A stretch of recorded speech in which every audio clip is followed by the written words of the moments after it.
Buenas noches.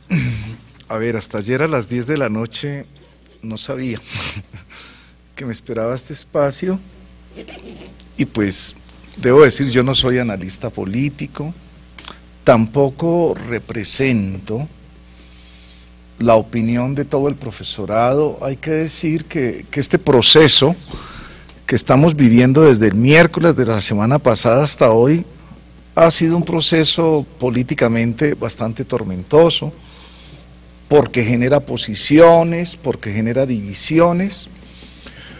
Particularmente dentro del profesorado, digamos que desde el miércoles mismo hubo una opinión que tal vez puede ser mayoritaria, yo explicaré por qué, en torno de que lo prudente, pues bueno, era cogerle la caña al gobierno.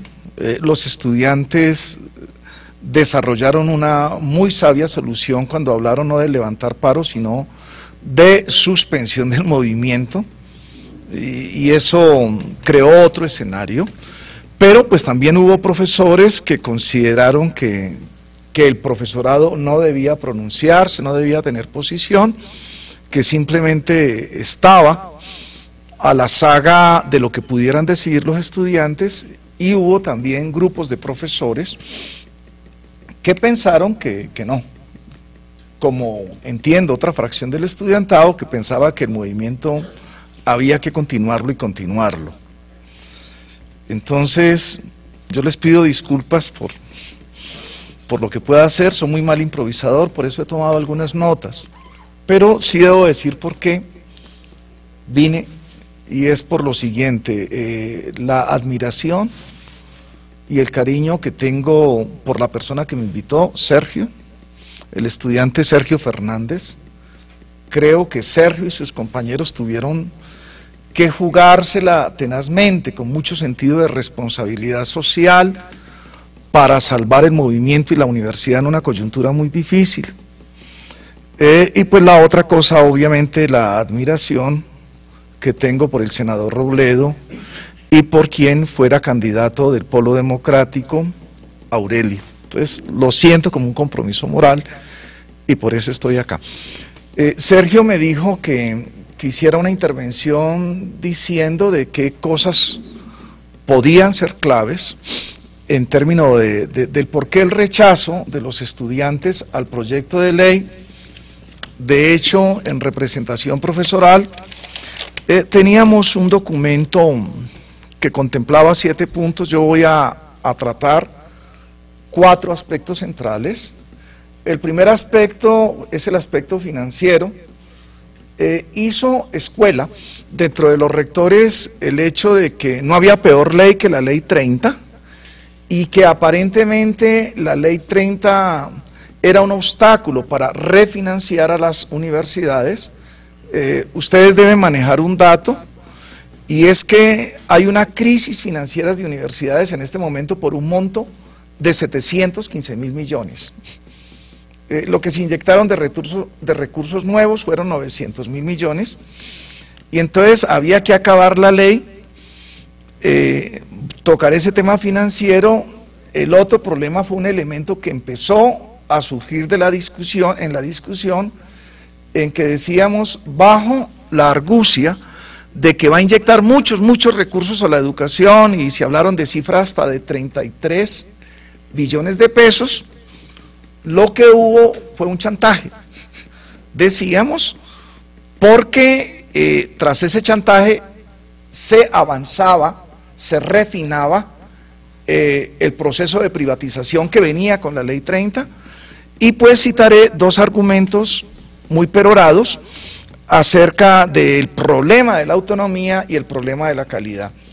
Luego haré una caracterización del actual movimiento, que fue lo que algunos profesores nos hizo aconsejar cruzar los brazos a ver si la decisión de la MAN era una decisión inteligente.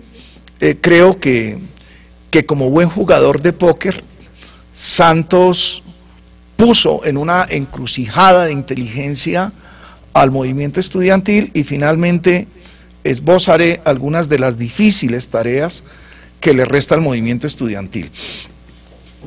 Primer elemento de si había que aceptar la ley por el problema de la simple inyección de recursos financieros. Decía que las esperanzas se cifraron en la inyección de nuevos recursos y pues es más o menos lo que se anuncia, de que este año se iban a inyectar en total 1,5 billones, pero atención con esto, de ese 1,5 billones, 600.000 eran ya recursos que se drenaban desde el financiamiento de la educación superior a los institutos tecnológicos. La ley igualmente contempló otras fórmulas para inyectar recursos a la oferta de universidades privadas. Este tema no lo tocaré mucho, y entonces pues los recursos frescos representaban un monto, ya lo dije, de 900.000 millones que apenas paliaban esa crisis de los 715.000. ¿Qué o por qué se produjo esa crisis financiera? Manejando los mismos recursos que contemplaba el artículo 86 y 87 de la ley 30, como en un gesto o buenos gestos al gobierno, muchas universidades se empeñaron de tiempo antes en una oferta de cobertura. La oferta de cobertura pública-privada varió sustantivamente en el país. Hay también razones sociales, de un 70% como a un 52%, 70% universidad privada, 52, ahora está como en un 51-41, quiere decir que en los últimos 15 años la universidad pública ha aumentado significativamente la oferta. Pero lo más importante es el cambio, decimos, de una universidad de simple docencia a una universidad de muy importantes servicios de investigación y de extensión, y en el caso de la Universidad Nacional, no solamente pues una universidad con una importante oferta de posgrados. Cobertura, investigación y posgrados se hizo con los mismos recursos, y se tuvo la esperanza de que se inyectaran nuevos recursos, pero nunca se inyectaron nuevos recursos, de tal manera que casi todas las universidades del país empezaron un proceso de autofinanciamiento.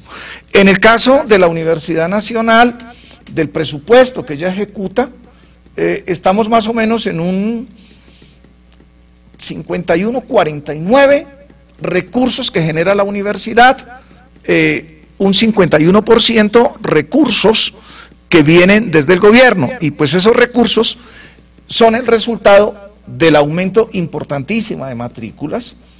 Uno se aterra, pero en la universidad hay quien pague 4,5 millones, 5,5 millones, pues también hay gente que pague los 200, los 300.000, pero a veces estudiantes que simplemente no pueden continuar porque ya están pagando matrículas de 600, 700.000.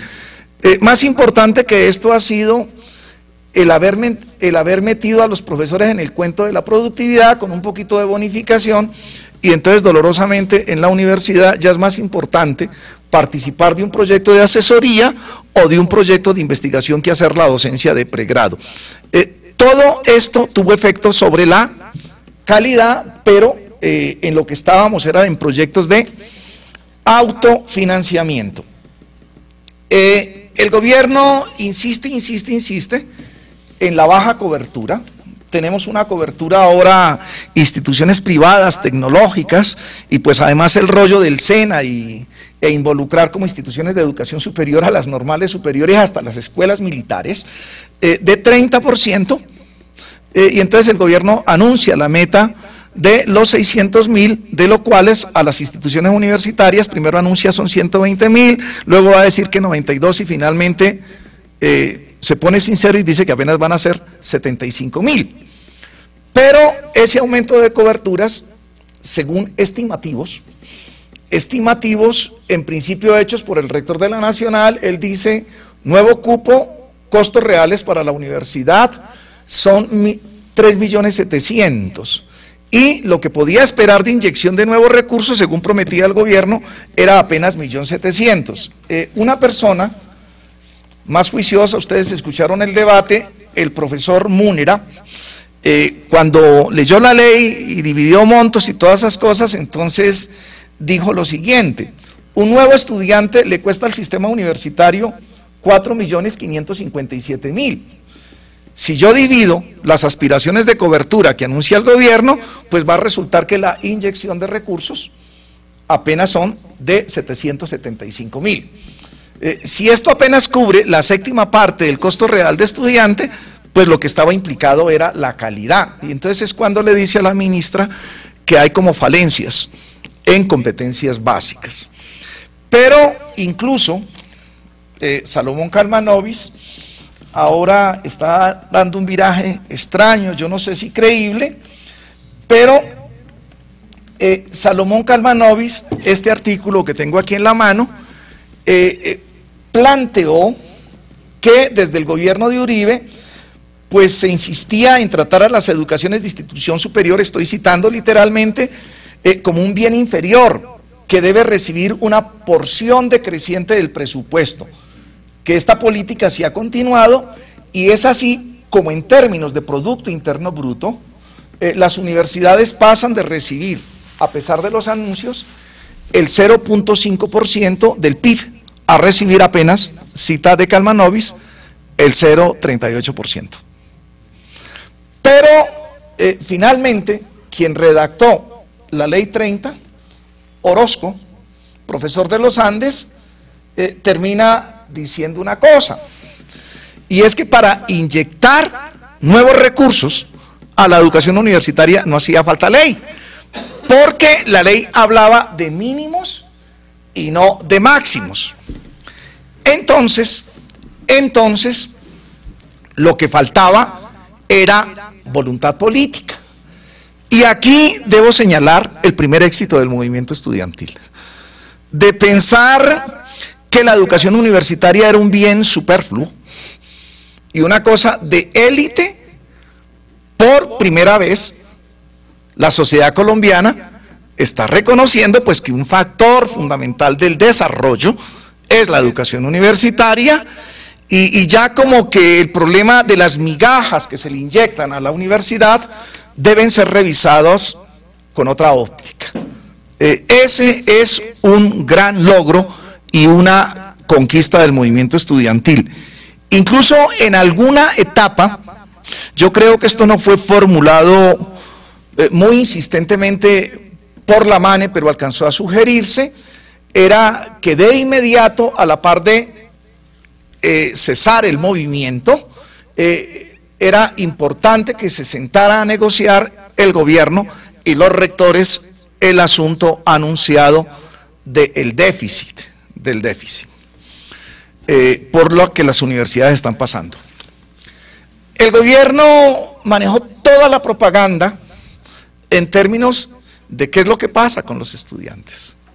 Estamos anunciando nuevos y nuevos recursos, atención a esto, y entonces llenó la publicidad de los 33 billones, de la plata que se le iba a regalar a los estudiantes, de la plata que se le iba a regalar a los estudiantes, y metió incluso una cosa allí bastante dudosa, es que incluso se van a inyectar recursos para el financiamiento de la investigación. Pero ese financiamiento de la investigación es la famosa ley de regalías, pues que constriñe la aplicación de recursos de investigación a proyectos para esas zonas. No es la investigación por la investigación, pero además en la definición de la viabilidad y de la aprobación de esos proyectos, pues están comprometidos actores gubernamentales, universidades, pero también muy importantes actores regionales. Es lo que pueda interesar a las zonas donde se produce petróleo y según las prioridades que se definan para esas zonas, total que no hay realmente, en esto se ha hecho demagogia, mucha inyección de nuevos recursos. Pero ya puesto el problema en términos de si se inyectaba o no nuevos recursos, y parece que el problema era un problema financiero, el movimiento estudiantil desentraña una cosa, que lo que se estaba haciendo era un chantaje. Inyectamos nuevos recursos, pero profundizamos en la fórmula de financiación de las universidades de acuerdo a una sola fórmula, cobertura. Más y más cobertura. Segundo, cómo los beneficios de la educación superior no son beneficios sociales, sino que son beneficios individuales. Te capacitas y tú vas a obtener un empleo y te vuelves rico y comprar carro y apartamento y viajas a Europa. Pues la educación tiene que ser costeada no por la sociedad, la educación tiene que ser costeada por el Estado. Perdóneme, por las familias. ¿Y cómo se costean las familias? Mediante endeudamiento. Y entonces, lo que más desarrolla la ley en los aspectos financieros son, curiosamente, los problemas del endeudamiento. Basta decir lo siguiente, que si se inyectaba a instituciones tecnológicas y a instituciones universitarias 1,5 billones, 3 billones ya inmediatamente iban a reforzar fondos del ICETES. Y buena parte de los fondos que se anuncian como fondos universitarios es para crear esta banca de segundo piso, el ICETES, que a su vez distribuye eso en la banca un poco comercial.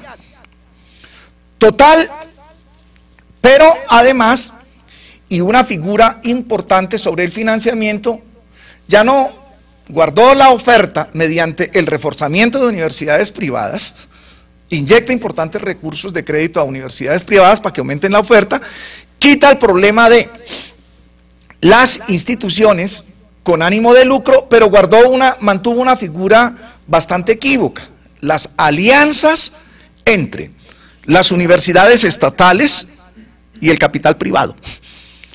Cuando se produzca esa alianza de capital privado y universidades estatales para mejorar el servicio, cambian las características de estas organizaciones. Ahora se llaman organizaciones mixtas, que se van a regir con el régimen de instituciones privadas e incluso junta directiva, gerente general, junta de accionistas, y pueden estar sometidas a la ley de quiebra. En síntesis, se inyectaban nuevos recursos, pero se avanzaba en un modelo de financiamiento en que lo importante no era el mejoramiento de la calidad, lo importante tampoco era una fórmula que se encontró en estos momentos: tú financias por simple cobertura, por fórmula de capitación, a la manera del sistema en salud, o financias por lo que se llama nivel de complejidad y mejoramiento de la calidad. Mejoramiento de la calidad, pues es infraestructura, capacitación de profesores, pero no es lo mismo una universidad que funciona aquí en Teusaquillo, ofrece simplemente administración de empresas o carreras de contaduría, o universidades que tienen posgrados, que tienen investigación, que tienen muchos profesores en doctorado, y pues que hay una oferta heterogénea de programas, que si geología, carrera costosísima, que si artes, o igualmente, pues digamos, los diplomados de derecho. Entonces aquí se da un fuerte debate en si la fórmula de financiamiento es simplemente la capitación, la cobertura, o la fórmula de financiamiento es las verdaderas instituciones de carácter universitario. Esta discusión termina en la definición de dos conceptos muy importantes por parte del movimiento universitario. La caracterización que el gobierno hace en la ley de la educación superior es simplemente la educación superior como un servicio público especial. Es decir, eso puede ofertarlo la empresa privada, pero como es tan especial, nosotros tenemos que vigilarlo. Y entonces inventa la ley todas las formas de supuesta vigilancia. Es si se certifican las tiendas que van a ofrecer educación superior, es si se acreditan esas tiendas, y es si finalmente cada determinado tiempo, mediante los exámenes del Estado, está certificando este producto, cumple o no cumple características, pero las características ella lo defina. Eso era la definición de la universidad como servicio público. El movimiento universitario ha logrado plantear el problema de la educación como derecho. Y el problema de la educación como derecho, como concepto fundamental, es la accesibilidad a la educación.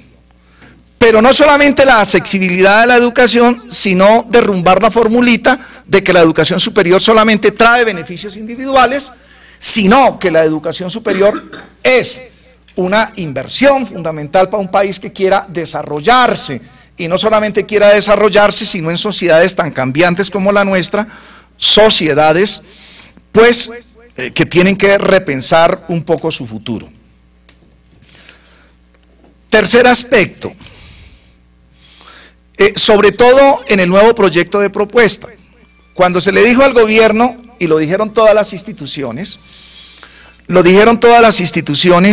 oiga, aquí la autonomía como que es un cuento raro, eso no está explicitado, son 2 artículos que ustedes pasan. Entonces el gobierno se puso a desarrollar una cantidad de artículos sobre autonomía, pero era, digamos, autonomía que es más libertad de empresa, que sirve a las instituciones de carácter privado, porque de manera muy soterrada definió 2 cosas en relación a lo que podía ser la aparente autonomía para las universidades estatales. En términos de autonomía, se entiende que cada institución oferta el programa y lo define como quiere. Pero si voy a ofertar programas, la ley establece taxativamente que la nueva apertura de programas tiene que estar vinculado a las políticas del ministerio. Y cuando ya define lo que es la autonomía, es decir, en quién recae la potestad de gobernar las universidades y de organizarlas, 2 o 3 articulitos definen taxativamente lo que es el gobierno universitario. Máximas autoridades de las universidades es el Consejo Superior, y el Consejo Superior tiene ya funciones definidas, puede delegar funciones por la ley y tiene una composición igualmente definida, en que la representación de la comunidad es minoritaria, y la ministra ha hecho una trampa. Si los decanos los nombra el rector, si el rector lo nombra el presidente, pues los decanos no pueden aparecer como miembros de la comunidad, porque están obedeciendo a su patrón. Y realmente la única representación estriba en la participación estudiantil, a veces la participación profesoral, pero sí se cuida mucho de ampliar, atención a esto, la participación de miembros del sector productivo. Crea esas instancias máximas, y a partir de esas instancias máximas se define la organización propia de las universidades. ¿En qué ha recaído la autonomía universitaria? Hoy. Eso es una cosa que se ha desvirtuado mucho. La autonomía universitaria le sirve al profesor Basserman para hacer lo que él quiere.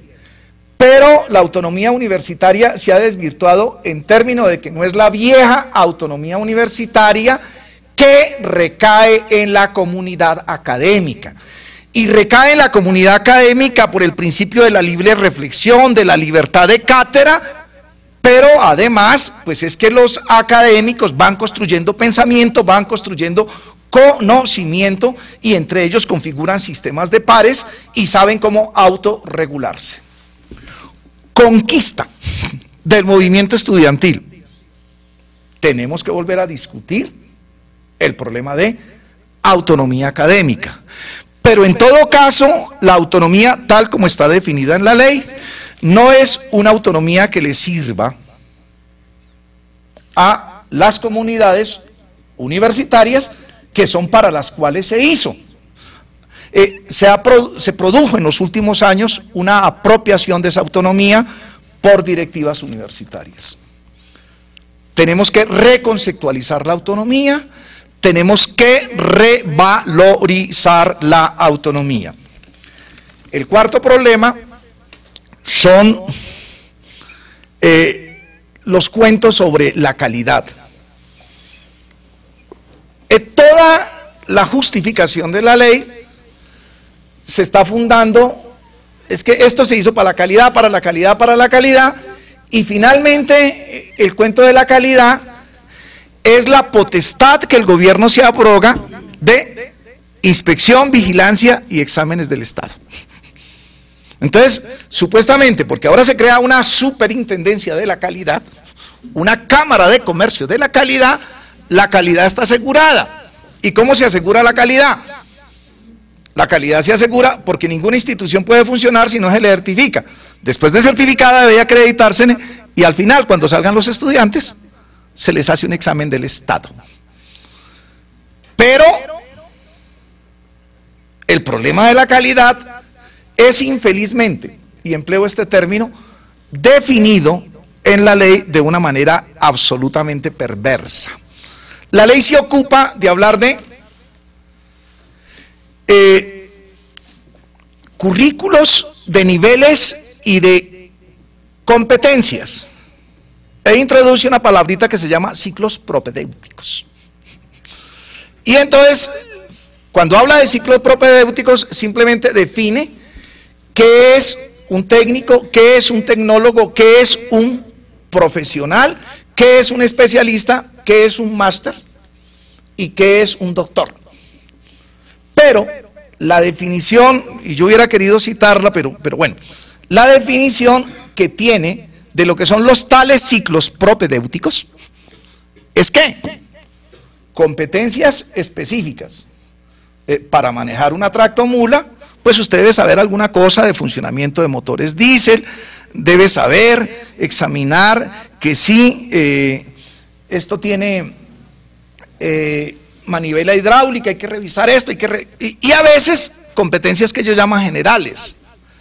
Pero lo que es la definición de los ciclos propedéuticos, en términos de si la educación es superior, es verdadera educación superior, es decir, asimilación del conocimiento, de la ciencia para ser creativo, y si la educación es una educación integral.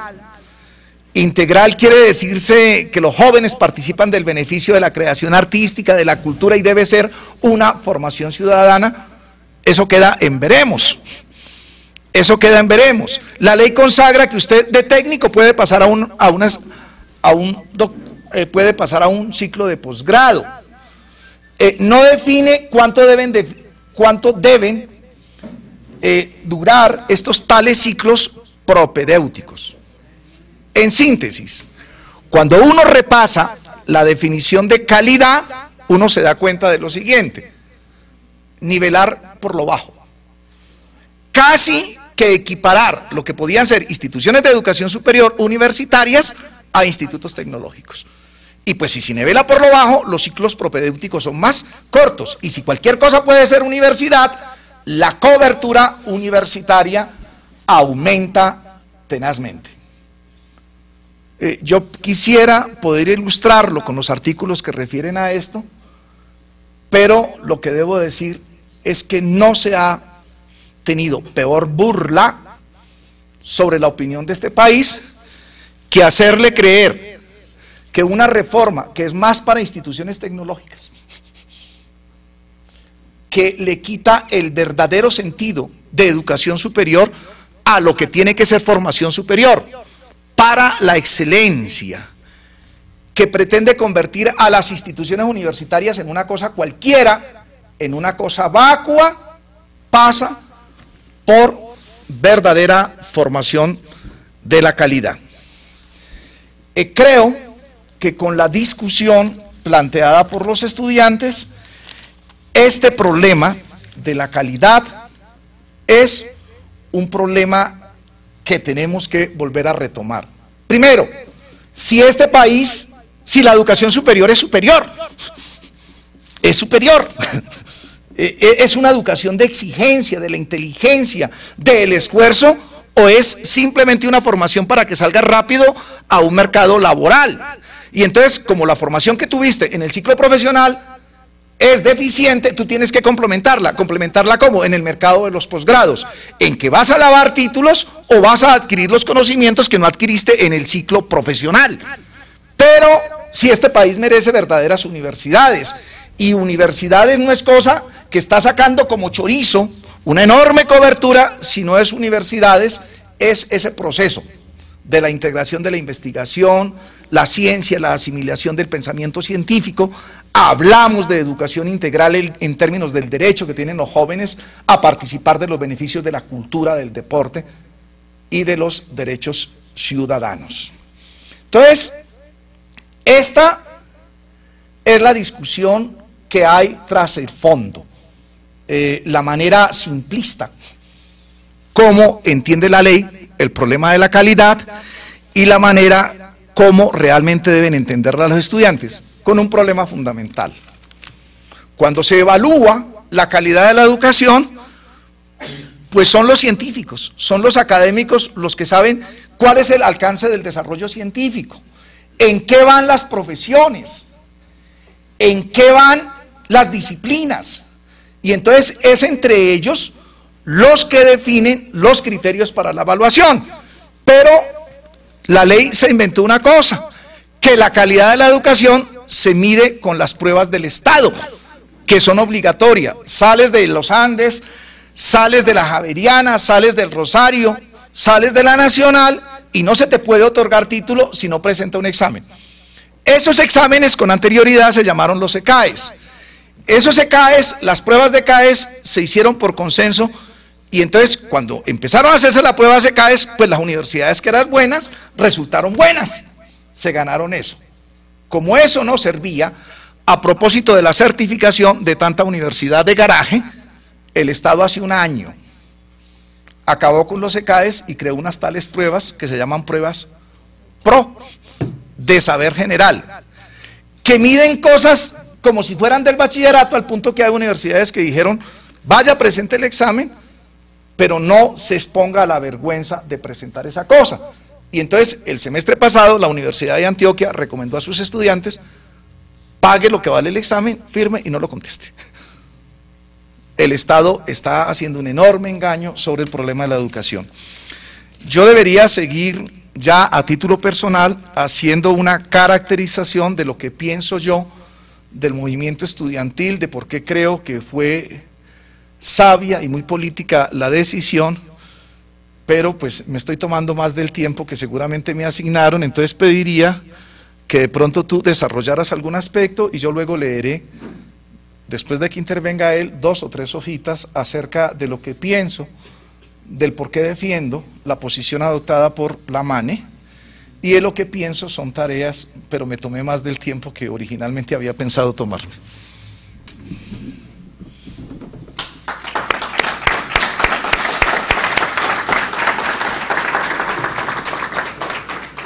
Bueno, buenas noches. Pues primero felicitar a mi antecesor, al profesor Alonso Correa. Creo que es una exposición bastante locuaz, exposición que pone los puntos sobre las IES, sobre el problema de la ley, y que ahorita pues más adelante, como ha dicho él, se va a referir a los asuntos ya propios de cómo va a seguir el movimiento estudiantil, por decirlo de alguna forma. Ahora, lo segundo es pues pedirles excusas, tengo un poco de gripa, espero que eso no afecte mucho la charla. Lo tercero es, ¿qué es lo que vamos a ver ahorita? El primer punto, el tema de que para los estudiantes es una victoria lo que ha sucedido, que no nos vamos a dejar quitar la victoria, ni porque los medios de comunicación lo digan, ni porque algunos estudiantes por ahí están diciendo pues que no hemos conseguido nada. Lo segundo, vamos a ver cómo se logró la victoria, y lo tercero es qué es lo que viene para el movimiento estudiantil colombiano y pues para los movimientos sociales que quieran defender la educación colombiana como un derecho y no como un negocio. Entonces el primer punto es que es una victoria del movimiento social y del movimiento estudiantil en concreto, el retiro del proyecto de nueva ley de educación superior. Y es una victoria, ¿por qué? Porque hoy el principal fin del gobierno nacional era imponerle a la educación superior colombiana una nueva ley completamente regresiva. Entonces, que hayamos tenido que estar 2 meses en paro, que el gobierno nacional hubiera dicho, como dijo Juan Manuel Santos, que así hubieran movilizaciones, que así hubieran protestas, que así hubieran paros. Su ley iba porque iba. Pese el hecho de que hayan tenido que echarse para atrás al gobierno de la Unidad Nacional, que tiene el 90% de los votos en el Congreso, ya es una victoria. Ahora, ¿qué es lo importante en este punto en términos de victoria? Es que el movimiento estudiantil en alguna medida le muestra, o le demuestra, o le ratifica a la sociedad colombiana que con la movilización se obtienen logros. Y ese es un triunfo del movimiento estudiantil, pero es un triunfo también de la sociedad colombiana. O sea, ahora quienes quieran pelear en términos de trabajadores del carbón, en términos ambientales, en términos laborales y en cualquier otro aspecto, en términos de movilidad, pues yo creo que esto ratifica en alguna medida de que con la movilización y con la pelea civil, democrática, se obtienen triunfos. Entonces, en esa medida, nosotros consideramos que la victoria se da por 2 razones. La primera, por la fuerza de los argumentos, que veremos más adelante y que ya el profesor ha expresado de manera bastante clara. Y el segundo tema, los argumentos de la fuerza. ¿Cómo usamos la fuerza? También es importante. Entonces, lo primero, ¿por qué vamos a ver el tema de la fuerza y después de los argumentos? ¿Cómo logramos los argumentos de la fuerza? Ustedes se habrán dado cuenta que este es un movimiento estudiantil bastante unificado. Este es un movimiento estudiantil que en alguna medida actúa en bloque, que está logrando desarrollar tareas de carácter nacional.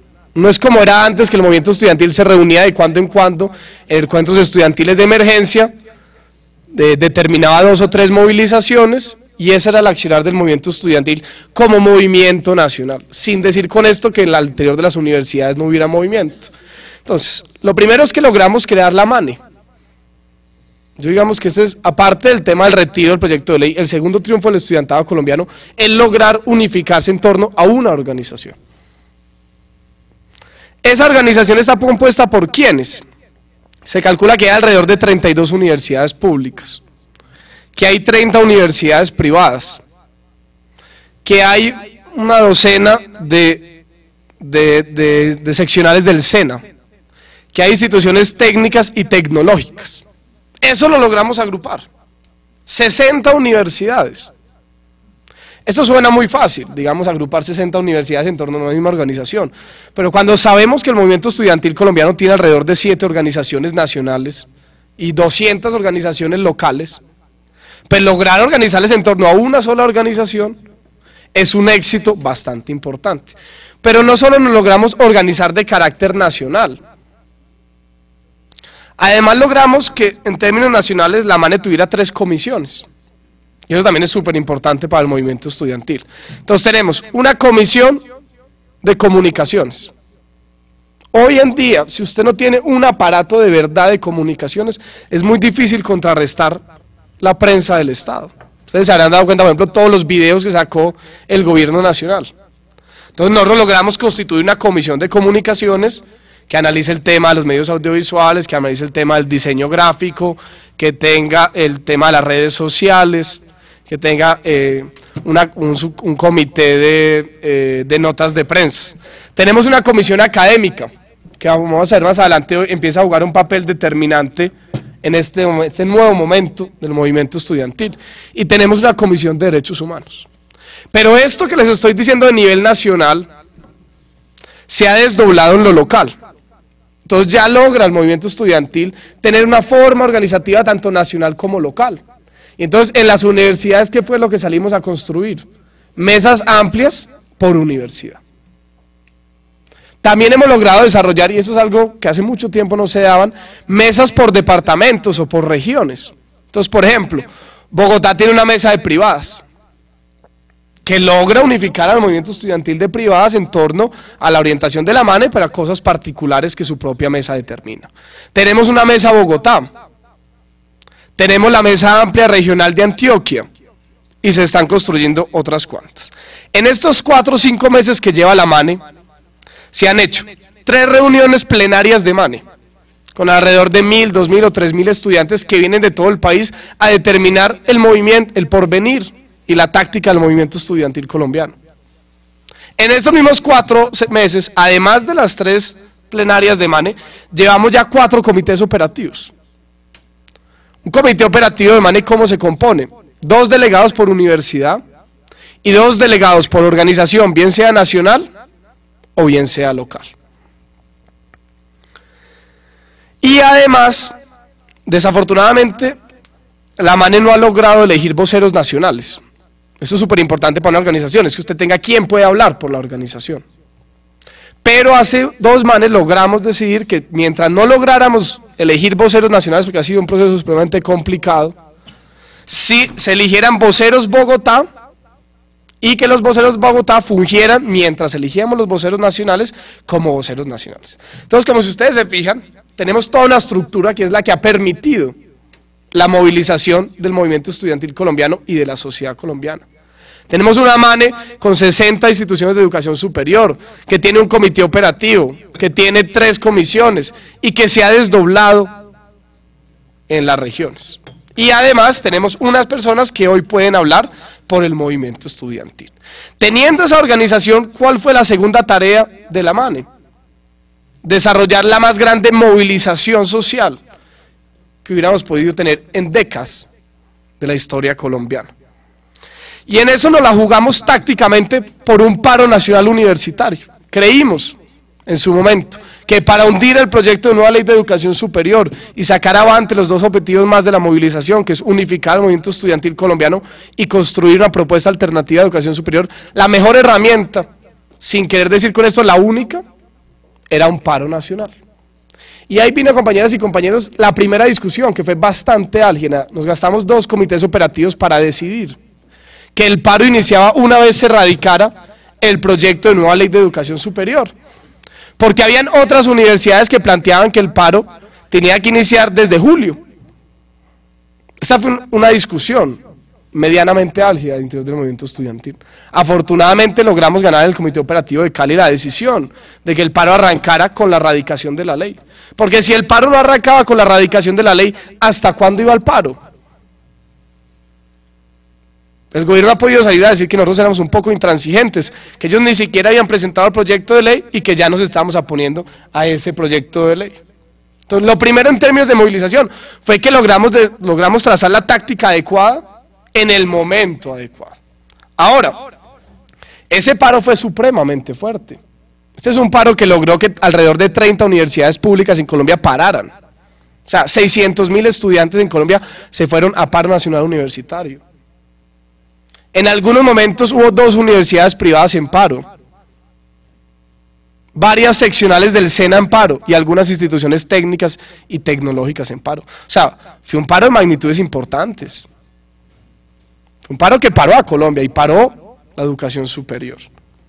Logramos jornadas de movilización tan importantes como la del jueves pasado, que fue la toma a Bogotá, en la que llenamos la plaza 2 o 3 veces. Y eso que el aguacero fue, como siempre, que es el movimiento estudiantil, un aguacero de lo peorcito. Con granizo, para adelante. Un concierto excepcional. La cultura colombiana, los artistas, los cantantes importantes de Colombia, o algunos de ellos, pues Shakira no estuvo desafortunadamente, pero sí estuvieron otros cantantes y otras agrupaciones que están por la educación como un derecho. Se la jugaron ese día y estuvimos hasta las 10 de la noche en un concierto. Hicimos miles de jornadas creativas. Abrazatones, era todo con ton, abrazatones, besatones, canelazos, flash mobs, que ahorita pues más tarde si nos queda tiempo podemos ver algunas imágenes. Logramos montar una movilización social de magnitudes históricas, con formas creativas y en el marco de la resistencia civil. Si ustedes se fijan, en alguna medida no hubo desmanes en las últimas movilizaciones que se hicieron de la MANE. Claro, siempre hay unos cuantos locos que quieren hacerlo y además el Estado también estaba bien interesado en que termináramos en desmanes. Pero eso es importante decirlo, en gran parte este movimiento sale avante porque se logró hacer una movilización histórica, pero con un carácter de resistencia civil, sin irresponsabilidades por parte del movimiento estudiantil. Logramos desplegar la cultura, o digamos la contracultura, en lo que más pudimos. Entonces, si ustedes entran a internet y entran al Facebook de la MANE, encontrarán cientos de afiches. Desde afiches supremamente serios, hasta afiches en los cuales Santos es un traqueto que le va a vender toda la educación superior al ICETEX. Videos, ustedes encuentran por cientos en las redes sociales. Canciones, uno creería que no, pero canciones alcanzamos a hacer por ahí 20. Hasta el coro de la Universidad del Valle participó en la lucha contra la nueva ley, desarrollando una presentación artística contra la nueva ley. En esa medida, nuestra movilización no solo fue estudiantil, y por eso decimos que el triunfo es social. Esta fue una movilización que contó con el apoyo de sindicatos, esto digámoslo de manera clara. FECODE se la jugó por el paro nacional universitario, tanto en términos de convocar gente a las movilizaciones. Por ejemplo, FECODE tenía una movilización el 9 de noviembre, y decidieron pasarla al 10 de noviembre para que pudiera coincidir con la movilización de la MANE. La MANE no es una organización legal, digamos, no tiene estatutos, no tiene registro en Cámara de Comercio, o sea, no tiene plata, al final de cuentas. ¿Cómo logramos hacer todos los elementos, todo, digamos, el tema de marchas con tarimas, con sonido? Pues los sindicatos se la jugaron. En la toma a Bogotá, aquí íbamos a hacer un campamento en la Plaza Bolívar, pero por el retiro se decidió no hacerlo, sino trasladarlo a las universidades. Teníamos decenas de sindicatos que aportaron plata para la manutención del campamento indefinido contra la nueva ley de educación superior. Para la toma de Bogotá, los artistas dicen que FECODE contrató, estos ya son chismes, pero es importante que se sepa en términos del apoyo que recibimos del movimiento sindical. Contrató la mejor consola para conciertos que tiene Colombia, para que el movimiento estudiantil pudiera tener un concierto que realmente le llegara a la fibra a los colombianos y colombianas. Hicimos algo que fue supremamente importante, vinculada a los padres de familia. Tanto padres de familia que tienen sus hijos en secundaria o que los tienen en la universidad o que ya terminaron la universidad, se sumaron a la pelea. El primer problema de un paro es que la mayoría de los estudiantes los papás les dejan de dar plata. Y si no les dan plata, pues no pueden ir a la universidad. Contamos con el apoyo de los padres que dijeron, este mes lo sostengo, no para que estudie, sino para que dé la pelea por una educación distinta. Al mismo tiempo, los rectores, que uno antes siempre creía que los rectores en alguna medida jugaban de la mano del gobierno, se le rebelaron a Juan Manuel Santos, con muchas formas, unos más, otros menos, otros hasta un momento, otros hasta otro, pero jugaron un papel determinante. Los profesores, pues acá está el compañero, muy agradecidos con su presencia, jugaron un papel determinante, en términos de pronunciamientos, en términos de acompañamiento, en términos de no dar clase.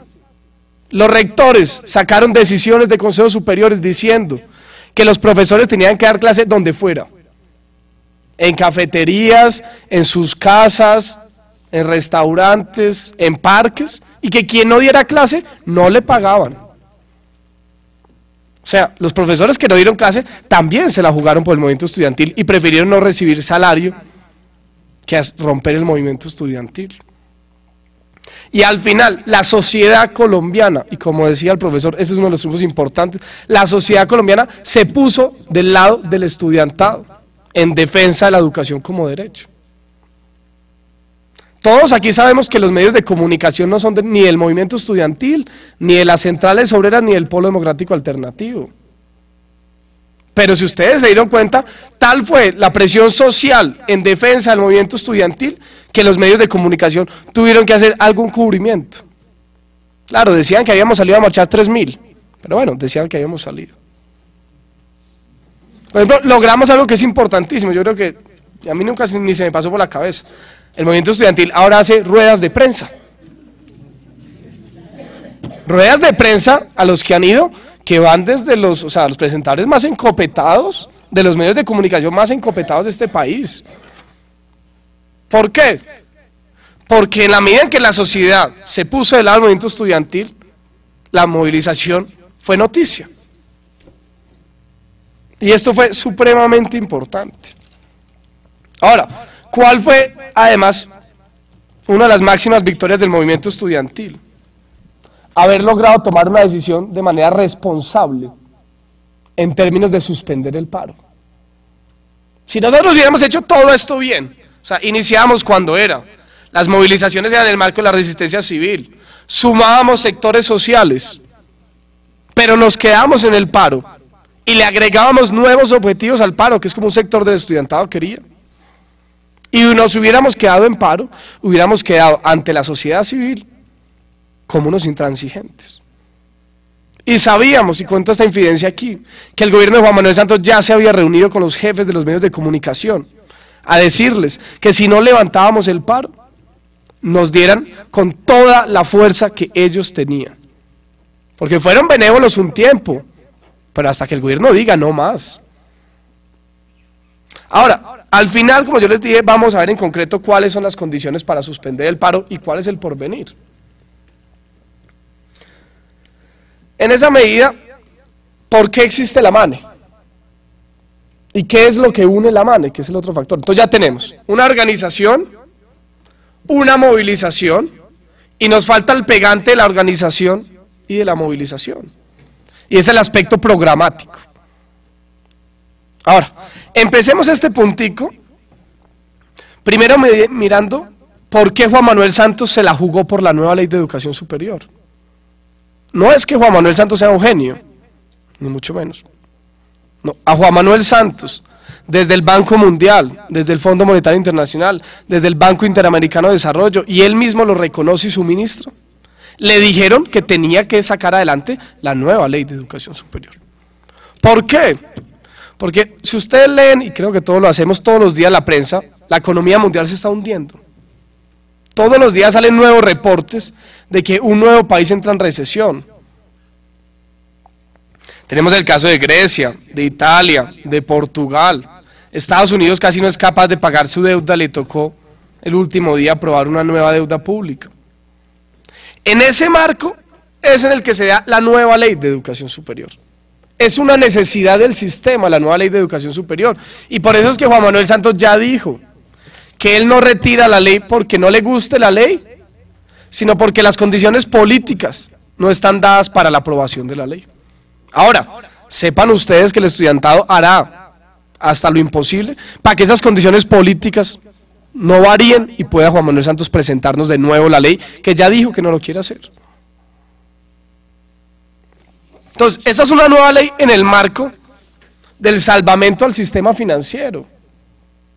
Ese es el papel que juega la nueva ley de educación superior. Ahora, ¿cuáles son los tres elementos que unen a la Mesa Amplia Nacional Estudiantil?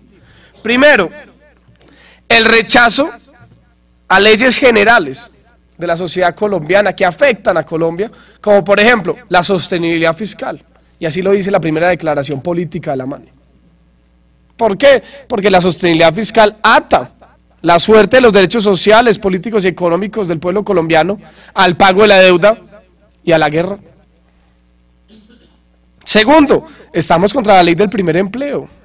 No estamos de acuerdo con que los egresados salgan, que dizque porque es el primer empleo y no les paguen absolutamente nada. Tercero, por ejemplo, el profesor ya lo dijo, contra la ley de regalías. Porque pone toda la plata de las regalías en Bogotá. Y todos sabemos que en Bogotá están los ladrones que hicieron carrera en las regiones. Ahora, ¿cuáles son los otros dos asuntos que nos unen? Primero, el rechazo a la nueva ley de educación superior. Eso unió a la MANE. Seguramente sin el proyecto del gobierno, de pronto no hubiéramos logrado conformar la MANE. Y entonces cuando se conformó la MANE ya no tenía la nueva ley el elemento del ánimo de lucro. O sea, de manera textual. Pero para el estudiantado, en algunas disposiciones de la ley y en el espíritu de la ley es claro que el ánimo de lucro continúa y ya lo vamos a ver más adelante. Y lo segundo, y la vamos a desarrollar la ley ahorita de forma muy somera, porque el profesor ya digamos detalló. Y el tercer elemento que nos une es el programa mínimo, que hoy empieza a jugar un papel determinante en el movimiento estudiantil. Este es un programa mínimo más histórico. ¿Por qué? Porque hace 40 años el movimiento estudiantil no contaba con un programa mínimo.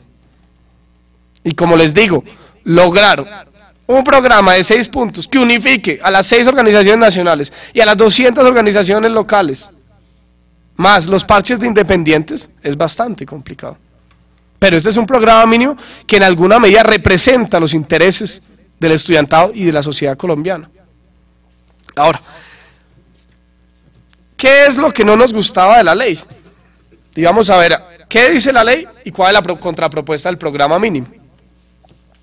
El primer punto de lo que no nos gustaba de la ley, para mí la ley tiene 3 fines. El primero, desfinanciar la educación pública. ¿Por qué? Porque el TLC establece que si tú le das plata a la educación pública, le tienes que también dar plata a la educación privada o estás practicando competencia desleal.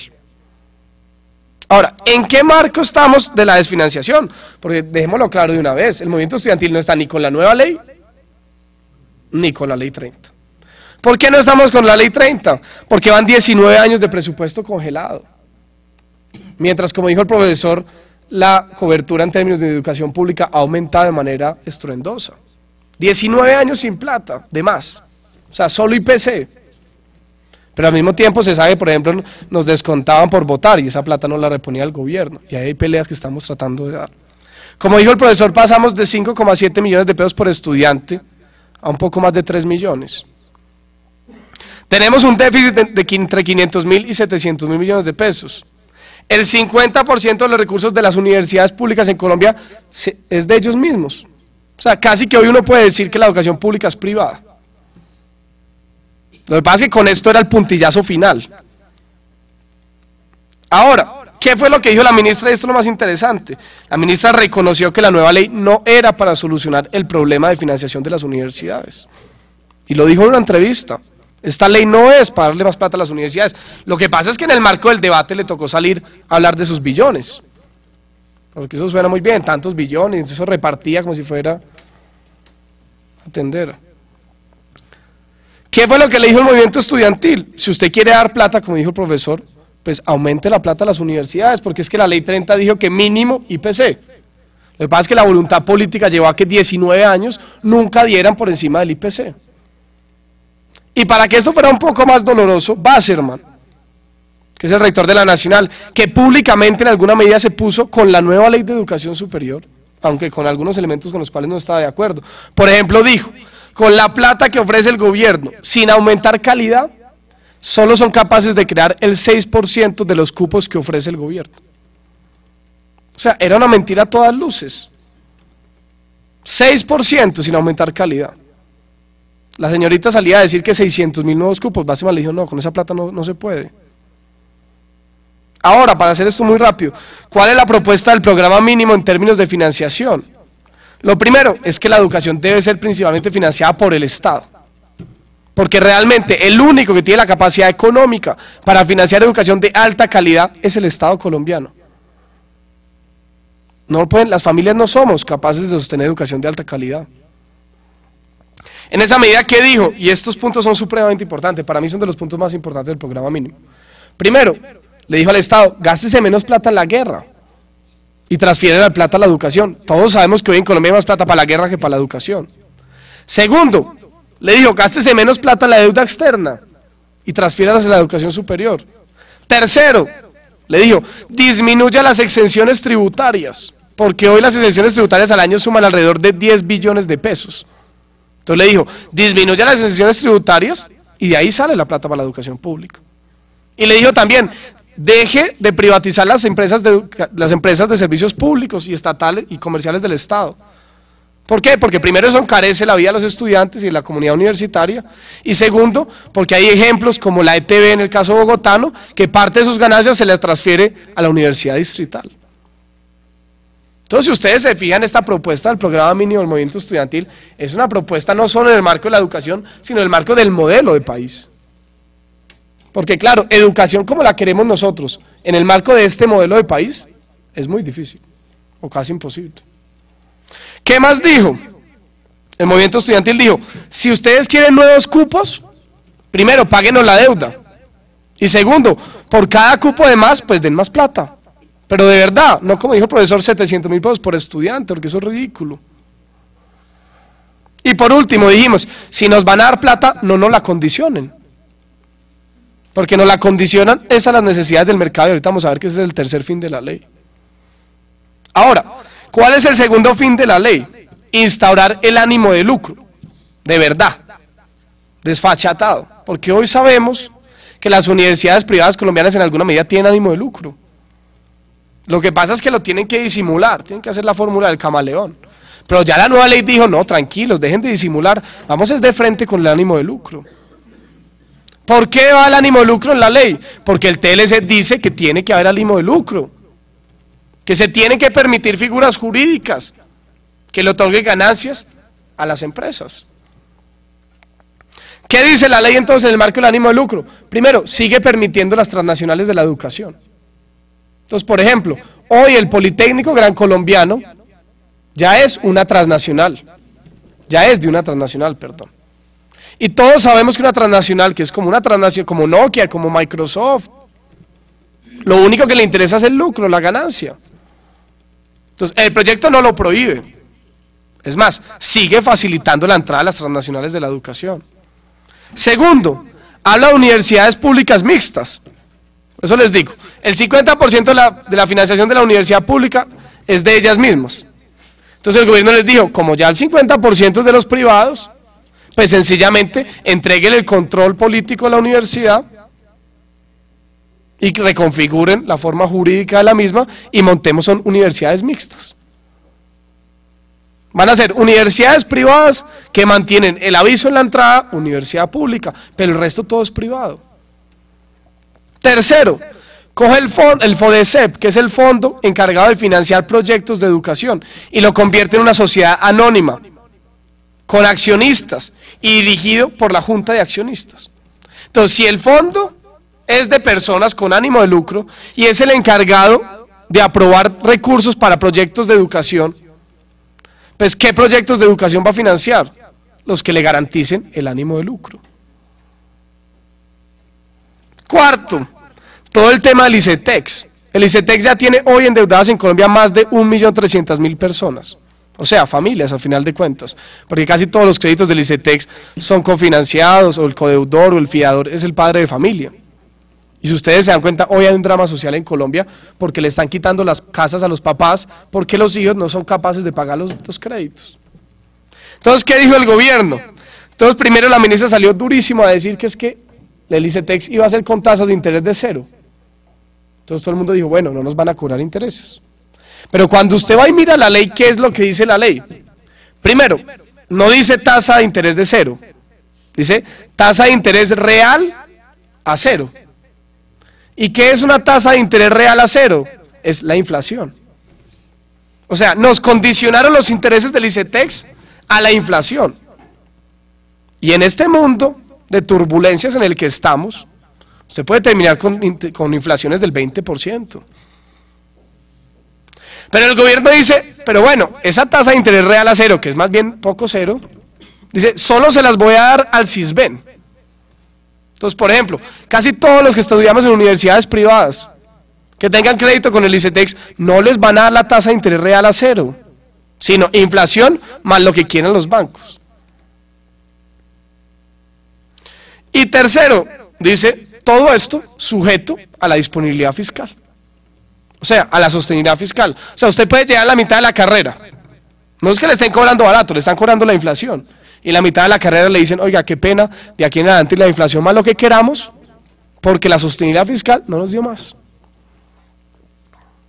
Como si esto fuera poco, en vez de solucionar el tema del bienestar universitario, de las cafeterías, de las residencias, del transporte, entonces el gobierno se creó, y el gobierno lo decía así, el subsidio de permanencia.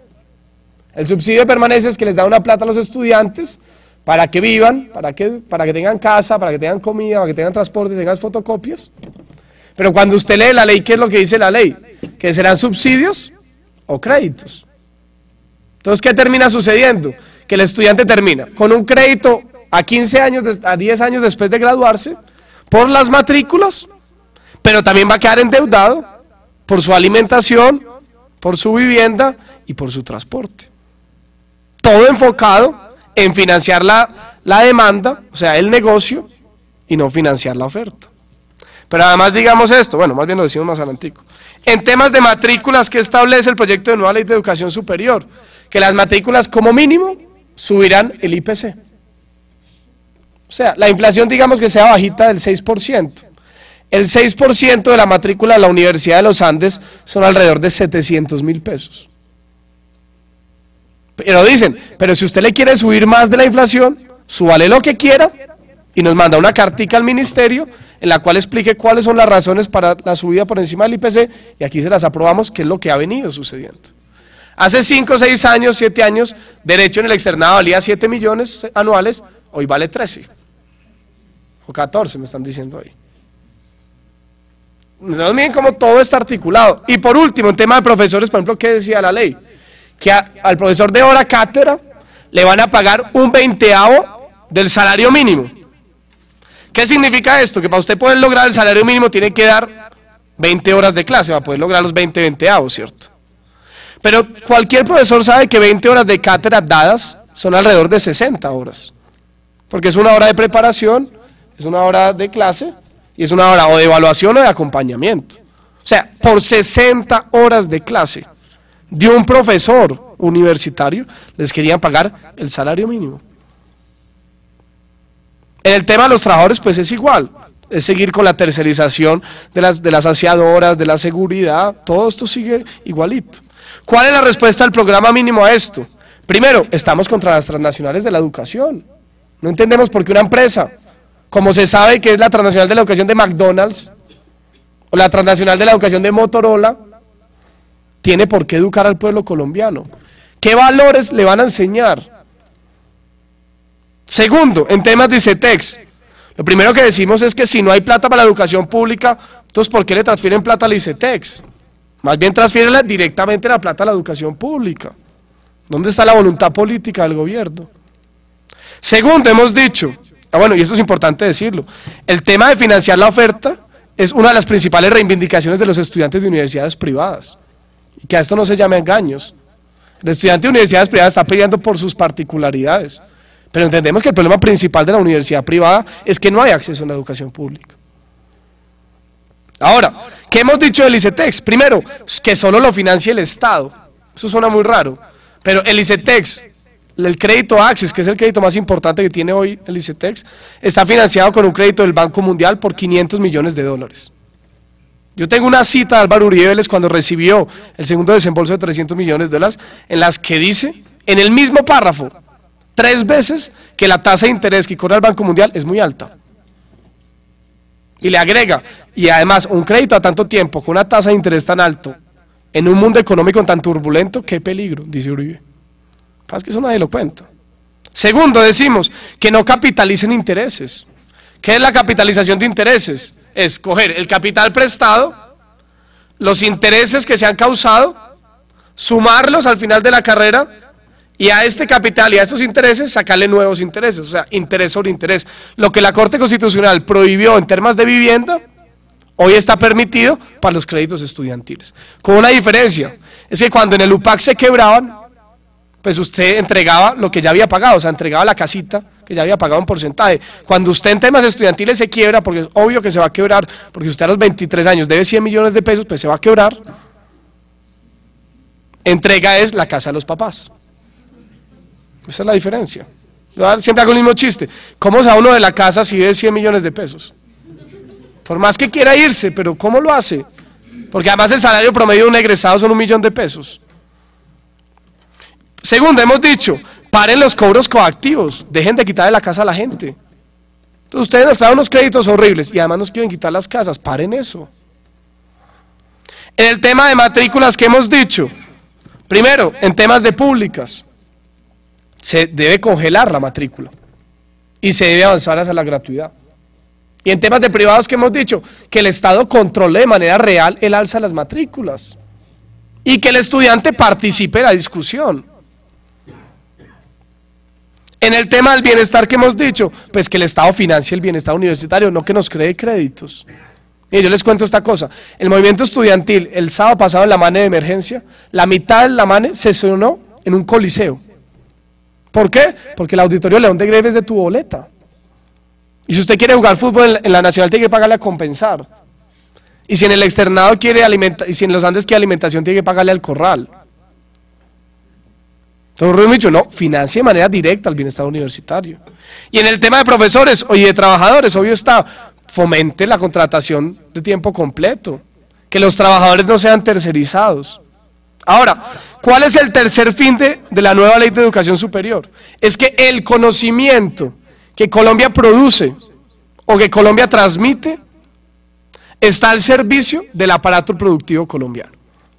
Ahora, nosotros no negamos que se debe estudiar para trabajar, eso es obvio. Pero ahora, es distinto si a usted le dicen, estudie para el aparato productivo en Dinamarca, así se lo dicen en Cundinamarca. Porque en esos países usted puede pensar que el aparato productivo va de pronto un poquito más adelante de la educación y que requiere nuevas cosas, aunque eso también se puede discutir. Pero cuando en Colombia el aparato productivo son las 5 locomotoras de Santos, o sea, la minería, las grandes plantaciones, la infraestructura, una cuarta que no recuerdo y una quinta que es la misma de educación, pues a usted lo que le están diciendo es eduque para seguir igualito. Estudie para ir a trabajar en una minera, estudie para ir a trabajar en un ingenio de azúcar, y estudie para trabajar con una empresa que realiza carreteras. ¿Cómo van a lograr ellos esto? Primero, como dijo el profesor, diciendo que la educación está al servicio de las necesidades regionales. Ya la educación no está al servicio de Colombia, la educación está al servicio de las regiones. ¿Y qué es lo que hay en La Guajira? Carbón. ¿Y qué es lo que hay en el Chocó? Pesca. Y usted coge cada departamento, los departamentos hoy están en función de estas 5 locomotoras. Entonces, como dijo el profesor, quien quiera crear un nuevo programa, tiene que estar al servicio de las necesidades regionales, ya no del país. El concepto de país se pierde. Por ejemplo, la ley habla por ahí 7 veces de que la educación se va a volver internacional. Y no menciona el único principio que va de la mano de la internacionalización, y es la soberanía nacional. Tercero, habla de acreditación ECAES. Como dijo el profesor, la acreditación del ECAES es la destrucción de la educación. ¿Por qué? Porque busca homogenizar el pensamiento. Y el conocimiento no puede avanzar si no hay contradicciones al interior del mismo. Si en matemáticas o en las ciencias duras es malo que haya solo una respuesta, porque eso se le cae, ¿ustedes se imaginan una ciencia social que es una única respuesta? Y entonces uno responde, no, pero queda la libertad de cátedra. Pero la universidad responde, la libertad de cátedra está atada al negocio. Y si ustedes o enseñan lo que pregunta el ECAES o se van. ¿Por qué? Porque el ECAES es usado como publicidad engañosa. Entonces la universidad sale, somos el mejor en el ECAES. Independientemente si lo que pregunta el ECAES está bien, si lo que pregunta el ECAES está mal. A mí, por ejemplo, en un simulacro de ECAES me salió una pregunta sobre globalización. ¿Qué es la globalización? Y todas las respuestas eran buenas. Ese es el ECAES, esa es la acreditación. ¿Qué más tienen? Que van a dar más plata, sí, pues unos recursos ahí míseros de más. Pero todos atados a condiciones que el ministerio impone. Entonces, plata para investigación sí, pero lo que digan las farmacéuticas. Plata para nuevas carreras sí, pero lo que digan las transnacionales. Todo está atado a las necesidades del mercado. ¿Y esto cómo lo logran? Entonces, la nueva ley tiene la figura de que el viceministro de Educación es el juez de las universidades y que les puede imponer multas hasta de 500 salarios mínimos que continúan en el tiempo. Y que si al final la embarran mucho, les quita la acreditación o la certificación y no les deja dar más los programas. Entonces, ¿dónde queda la autonomía si el juez es el viceministro? Y por último, como está atado el conocimiento a las locomotoras, pues quien tiene el conocimiento, que somos los estudiantes, pues debemos salir a ganarnos un salario mísero. Si ustedes se fijan, ¿cuál es entonces la propuesta del programa mínimo en términos de conocimientos? Lo primero, autonomía académica. Es que, como dijo el profesor, quien sabe qué es lo que se debe enseñar y cómo se debe enseñar y para qué se debe enseñar, no es el sistema productivo, no es el ministerio, sino que son los científicos, los profesores, los académicos, los estudiantes. ¿Con qué le responde el gobierno a esto? El gobierno dice, de manera demagógica, les doy autonomía académica, pero también les doy la autonomía financiera. Entonces, teóricamente decían usted que enseñan, pero ahí está la acreditación, el ECAES, la certificación. ¿Qué más hemos dicho? Que estamos contra la acreditación, contra los ECAES, contra la investigación atada al modelo productivo. Si ustedes se fijan, la MANE es una estructura bastante bien organizada. Tiene una estructura nacional, un comité operativo nacional, unas comisiones nacionales, está desdoblada en las regiones, tanto con mesas como con comisiones. Tenemos una movilización masiva, cada vez que hacemos un llamamiento, y por ejemplo, para que una vez agenden, el 24 de noviembre tenemos una jornada latinoamericana de movilización, y ahí se ratificará que la MANE tiene un poder de convocatoria muy importante, y tenemos un programa mínimo que nos une programáticamente. Ahora, ya para terminar, para que el profesor pueda terminar, ¿qué es lo que sigue para el movimiento estudiantil? El movimiento estudiantil decidió suspender el paro, no levantarlo. Suspenderlo, primero, porque como ya les dije, el gobierno nacional dice que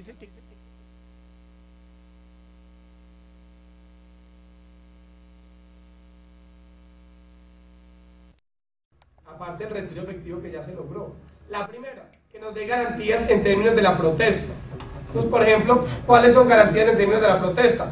Que desmilitaricen las universidades. Es que a cuenta de que para usted entrar a una universidad le tiene que mostrar el carnet de un soldado o un agente del SMAT.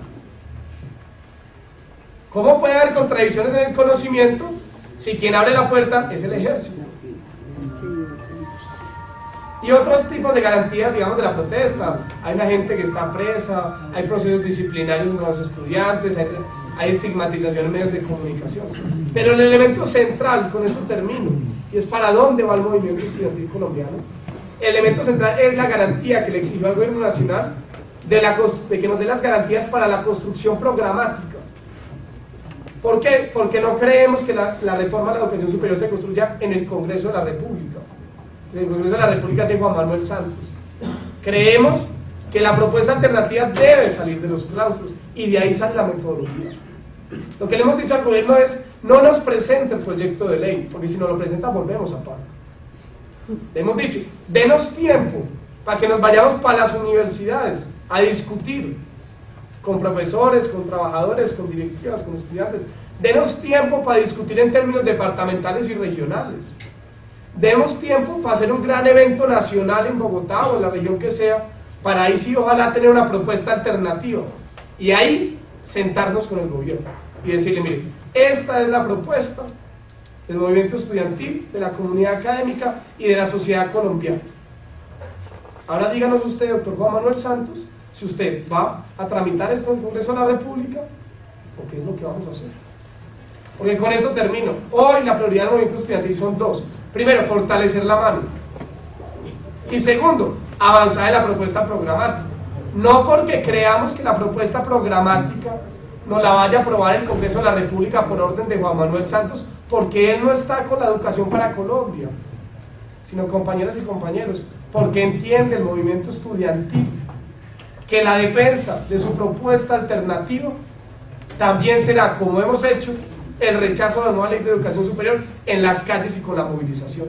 El próximo semestre nos vamos para paro, seguramente, bien sea porque el gobierno incumpla y presente un proyecto de nueva ley de educación superior, o para defender el proyecto que el movimiento estudiantil construya. ¿Cuál es la diferencia? Y por eso es importante la victoria que hemos tenido, que el próximo año tendremos una MANE más fuerte, con un desarrollo local y regional más fuerte, con comisiones estructuradas y andando de manera real, que nos permita realmente ofrecerle al pueblo colombiano una educación para sus necesidades, que sea democrática y que sea científica. Muchas gracias.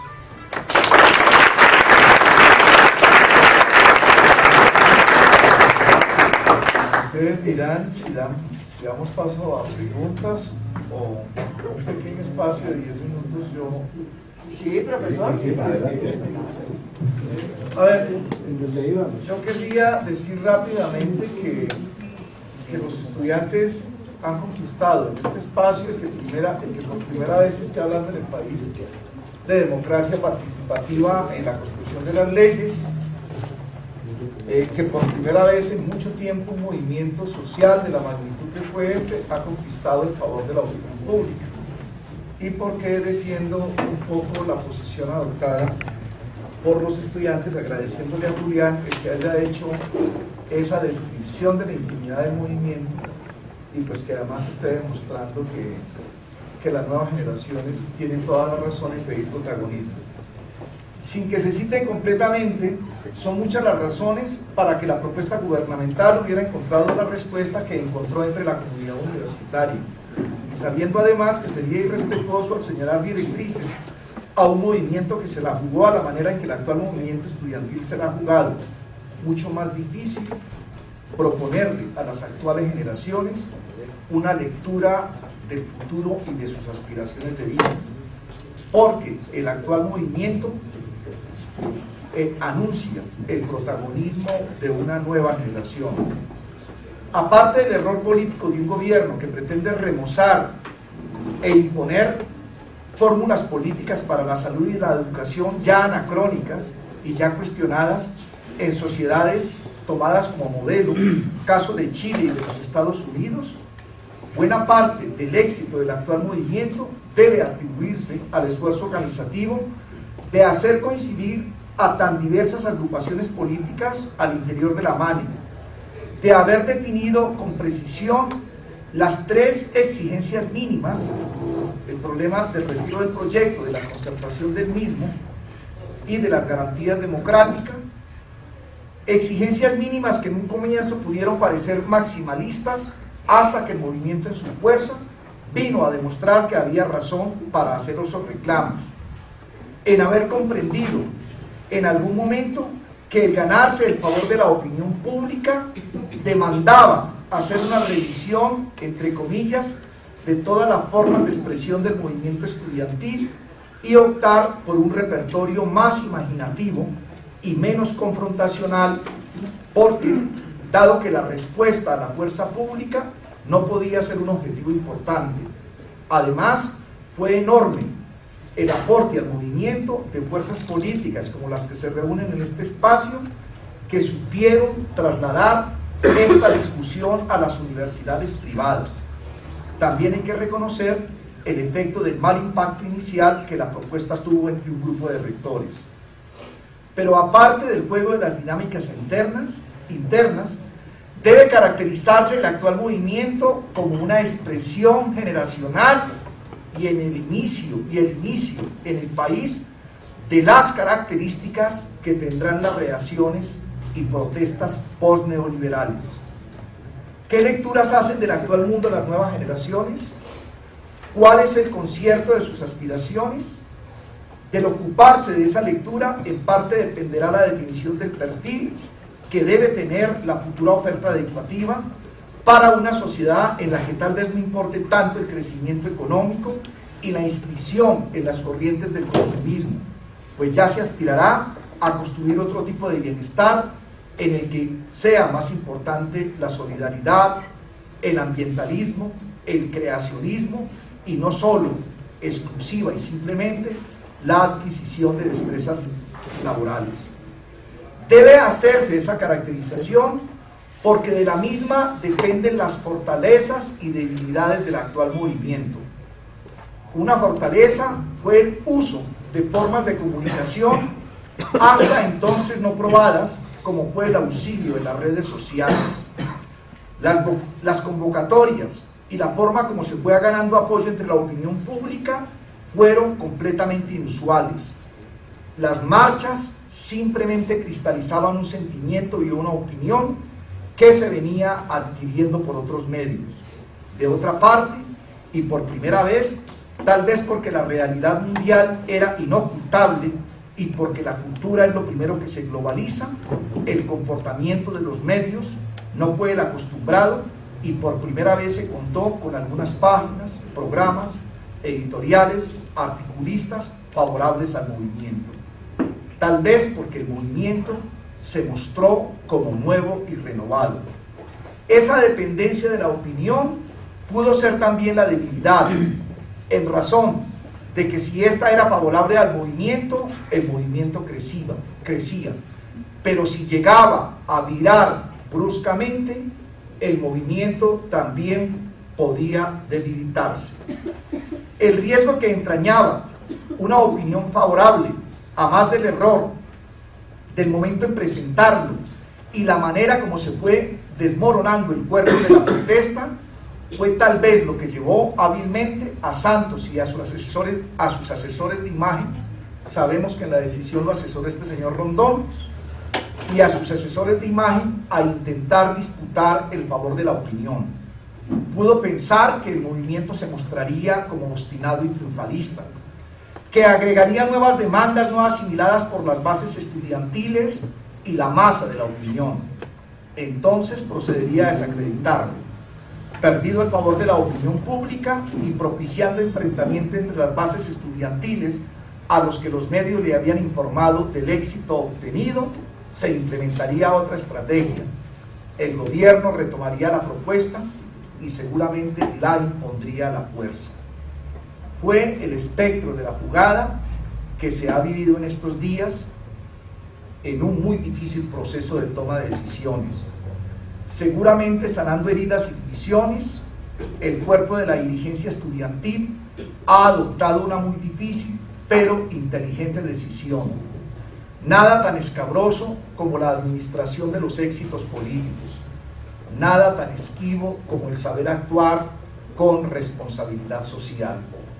¿Cuáles pues son los nuevos retos que en mi opinión se le pueden imponer al movimiento? Saber mantenerlo, no perder el favor de la opinión pública, seguir remarcando los temas que deben ser esenciales para el debate y la definición de la propuesta alternativa. Definir prontamente esa propuesta y socializarla. Tener una propuesta de cobertura, seguir insistiendo en lo estratégico que para la construcción de país es el tema de la educación superior. No más. Gracias.